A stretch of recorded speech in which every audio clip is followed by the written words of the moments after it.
What happens when one of Hollywood's most beloved comedians sits down for what should be a light-hearted chat, only to find himself face-to-face with a host who seems determined to tear him down? Tonight's story involves Jim Carrey walking into what he thought would be a friendly interview on The Late Show, but instead finding himself in the crosshairs of a host with an agenda. Before we dive into this incredible confrontation, make sure to hit that subscribe button and let me know in the comments what you think really motivated this clash. The studio lights were bright as usual that evening, casting their familiar glow over The Late Show set. Jim Carrey walked out with his characteristic energy, that infectious smile lighting up his face as he waved to the audience. The crowd erupted in applause, clearly thrilled to see the comedy legend. He settled into the guest chair across from Stephen Colbert, who sat behind his desk with what appeared to be a welcoming smile, though something in his eyes suggested otherwise. "Jim Carrey, everyone," Colbert announced to the audience, his voice carrying that polished television warmth. "Always a pleasure to have you here." "Thank you, Stephen. Great to be back," Jim replied, his voice carrying that familiar animated quality that had endeared him to millions. "I love what you've done with the place. Very corporate, very sterile. Really captures the soul of late-night television." The audience chuckled, but Colbert's smile tightened almost imperceptibly. "Well, we aim to please. Speaking of aiming, Jim, I have to ask about your recent comments regarding the entertainment industry. You've been quite vocal about what you call the machine of Hollywood. Some might say you're biting the hand that feeds you." Jim's expression shifted slightly, sensing the loaded nature of the question. "I wouldn't say biting, Stephen. More like refusing to kiss it. There's a difference between gratitude and submission." "Interesting distinction," Colbert said, leaning back in his chair with the air of someone preparing to pounce. "But let's be honest here, Jim. You've made millions from this so-called machine. Isn't there something hypocritical about criticizing the very system that made you wealthy and famous?" The audience grew quieter, sensing the tension building.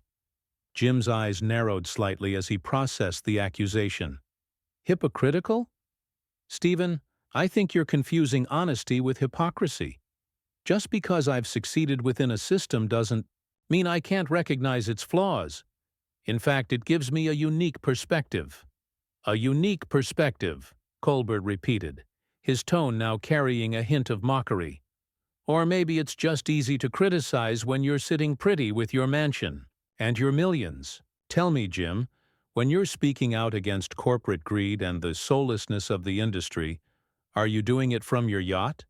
The question hit like a slap, and Jim's demeanor changed noticeably. The playful energy that usually surrounded him began to shift into something more serious, more intense. "Stephen, I'm not sure what's driving this line of questioning, but it feels like you came into this interview with an agenda." "An agenda?" Colbert's eyebrows raised in mock surprise. "I'm just asking the questions that I think our viewers want," answered.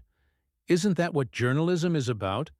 Or should I just lob softball questions and let you promote whatever spiritual awakening you're selling this week?" The word "selling" hung in the air like a challenge. Jim straightened in his chair, his famous expressiveness now channeled into something more pointed. "Selling? You think authenticity is something to be sold? That's exactly the mentality I'm talking about, Stephen. Everything has to be commodified, packaged, sold to the highest bidder." "Oh, come on, Jim," Colbert shot back, his voice taking on a sharper edge. "Don't give me this enlightened guru act. You're sitting here on my show, which exists because of advertising revenue, talking to an audience that's here because they consume entertainment. You're part of the machine whether you want to admit it or not. I never said I wasn't part of it," Jim replied, his voice growing stronger. "But I can choose how I participate. I can choose to speak truth instead of just feeding people what they want to hear. Can you say the same?" The challenge was clear, and Colbert's mask of professional courtesy began to slip. "What's that supposed to mean?" "It means maybe you should ask yourself who you're really serving here, Stephen. Are you serving your audience by trying to tear down someone who's simply advocating for more consciousness in how we approach our work and our lives? Or are you serving some other interest? The studio had grown noticeably tense. Colbert's face flushed slightly as he leaned forward. I'm serving the truth, Jim. And the truth is that you've become a parody of yourself. You've gone from being one of the funniest people on the planet to this pseudo-philosophical character who talks in riddles and acts like he's discovered some universal secret. Jim's eyes flashed with something dangerous. And you've gone from being a satirist who challenged power to being a lapdog who attacks anyone who dares to think differently. Tell me, Stephen, when did you stop questioning the system and start defending it? The accusation hung in the air like smoke from a fired gun. Colbert's face darkened, his professional composure cracking under the weight of Jim's words. The audience shifted uncomfortably in their seats, sensing they were witnessing something far beyond typical late-night banter. A lapdog? Colbert's voice carried a barely controlled fury. You want to talk about lapdogs, Jim? Let's talk about how you've spent the last few years cozying up to every New Age guru and conspiracy theorist who'll give you a platform. You've become a joke, and not the good kind. Jim's laugh was sharp and humorless. There it is, the real Stephen Colbert, not the character you played, not the polished host you pretend to be now, but the bitter, angry person underneath who can't stand anyone who refuses to play the game by your rules. My rules? Colbert shot up from his chair, his hands gripping the edge of his desk. These aren't my rules, Jim. These are the rules of reality. You live in a fantasy world where you think you can just opt out of society and criticize everyone else for participating in it.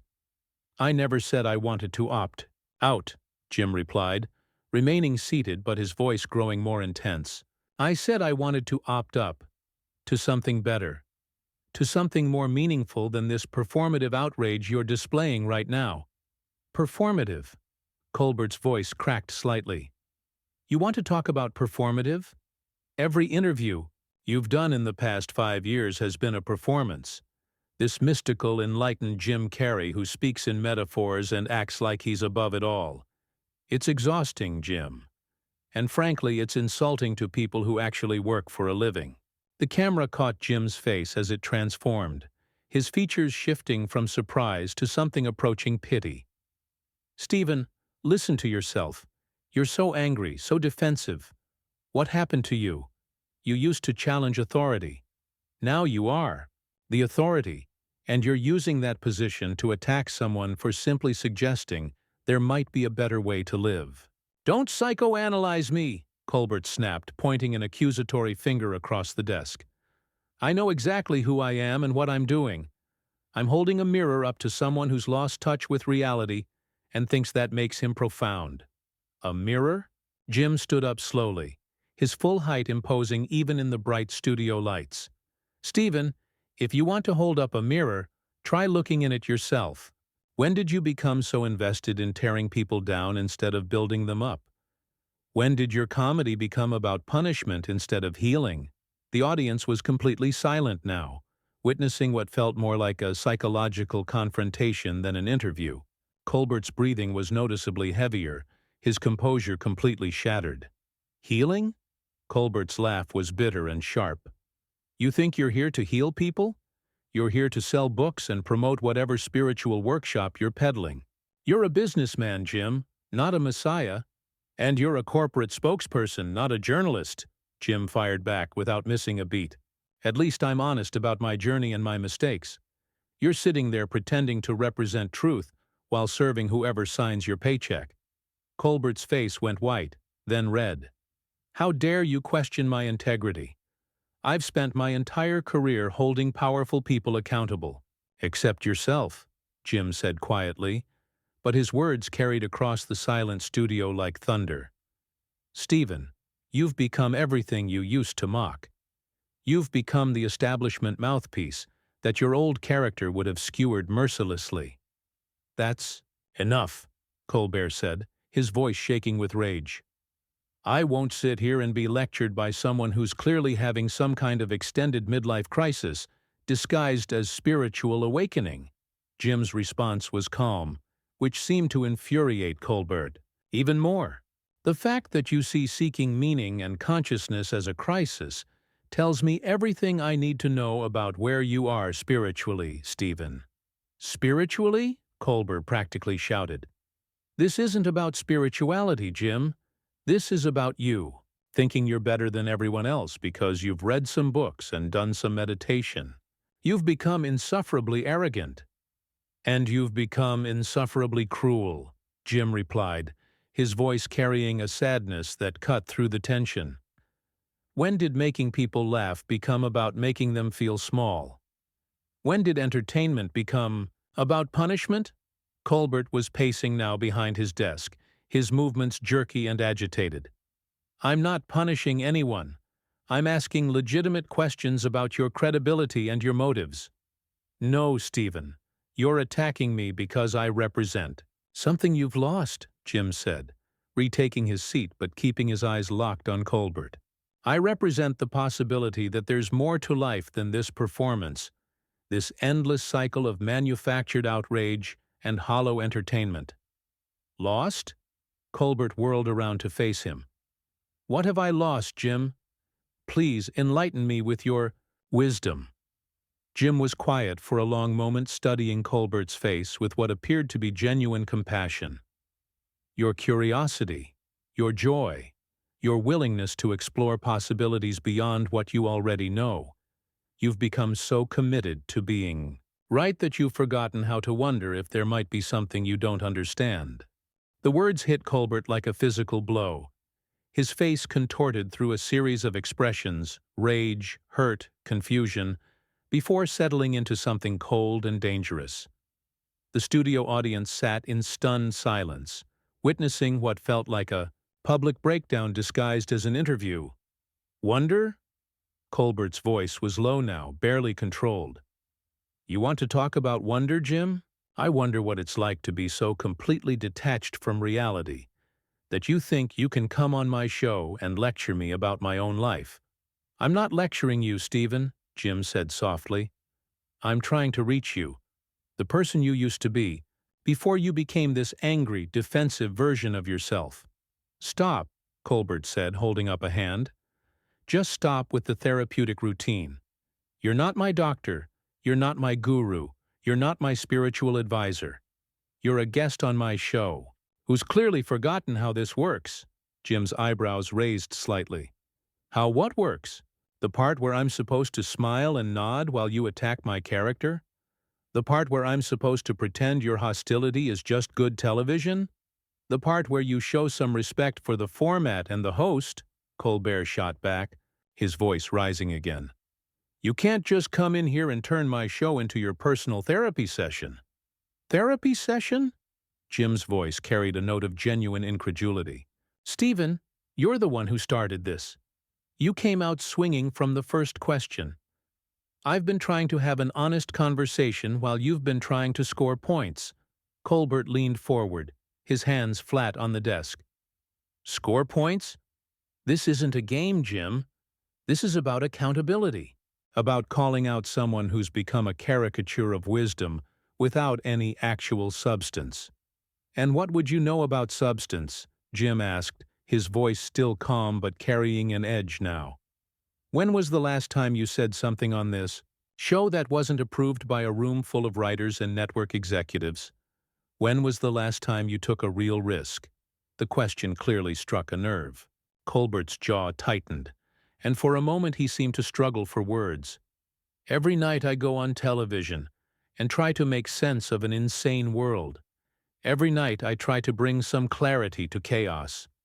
"No," Jim said, shaking his head slowly. "Every night you perform a version of clarity that's been focus grouped and market tested. You've become the very thing your old character was designed to expose." "My old character?" Colbert's voice was incredulous. "You're going to bring up my old character? That was satire, Jim. This is real life." "Is it?" Jim asked, gesturing around the studio. Because it feels like you're still playing a character, Stephen. The righteous host, the defender of truth, the man who asks the tough questions. But what happens when someone asks you the tough questions? Colbert's composure finally snapped completely. He stood up abruptly, his chair rolling backward. That's it. I'm done with this. You want to turn my show into some kind of philosophical debate about the nature of reality? Find another venue. The audience gasped audibly. This was clearly unprecedented territory. Jim remained seated, watching Colbert with what appeared to be genuine sadness. Stephen, this is exactly what I'm talking about, Jim said quietly. The moment someone challenges you to look deeper, to examine your own motivations, you shut down. You retreat into your role as the offended host. I'm not retreating, Colbert said, but his voice lacked conviction. I'm ending an interview. That's gone completely off the rails. Off the rails?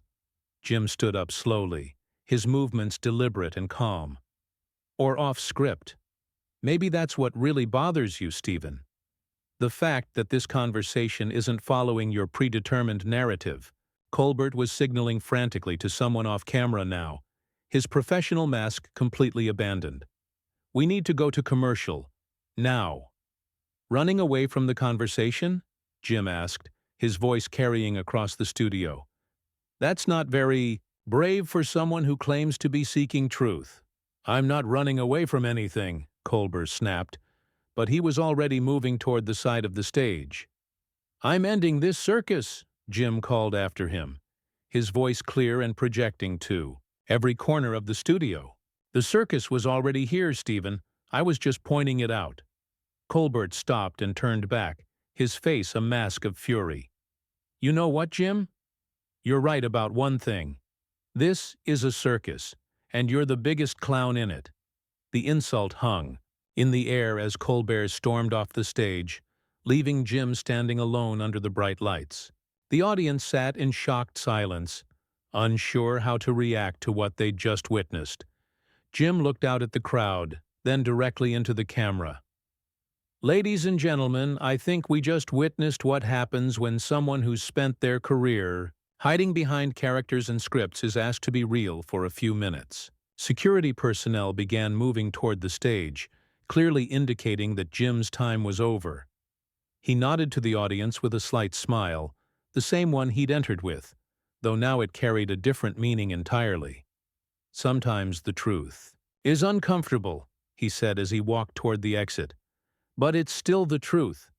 As Jim disappeared into the wings, the cameras captured the chaos of the studio, producers scrambling, audience members looking bewildered, and the empty desk where Colbert had been sitting moments before.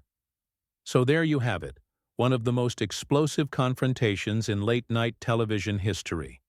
A conversation that started as a typical celebrity interview and devolved into something far more raw and revealing. What do you think drove Stephen Colbert to react so defensively?